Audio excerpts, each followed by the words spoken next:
In today's video, I'm going to teach you how to add row numbers for tasks in Asana with some practical tips to help you stay organized. Row numbering isn't a feature Asana offers out of the box, but no worries, we can tackle this with a couple of easy solutions. Whether you're managing a single project or multiple ones, having row numbers can significantly enhance your task management and make your list more navigable.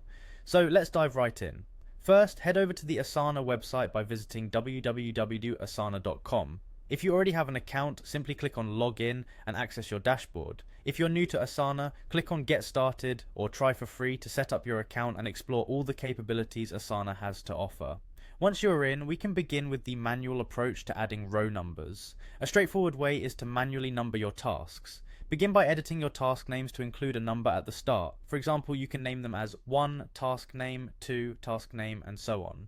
This method maintains simplicity and can be particularly effective if you don't frequently reorder tasks.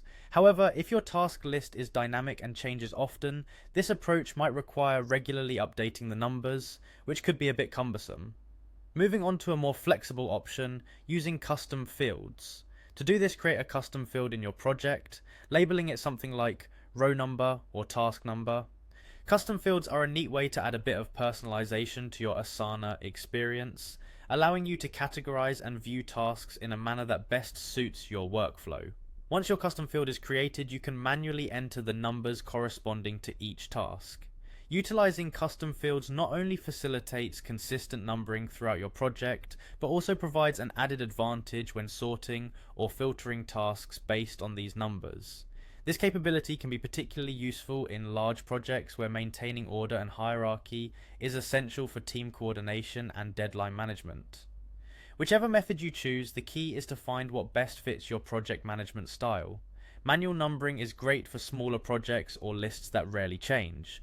Meanwhile, custom fields offer more flexibility for those managing larger or more complex projects where tasks are constantly evolving.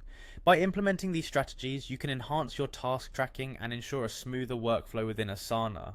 Remember, organization is fundamental to effective project management.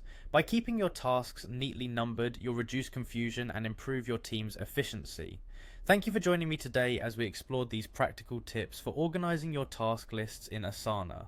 Make sure to check out more of our videos for additional insights and tips on optimizing your project management tools. See you next time.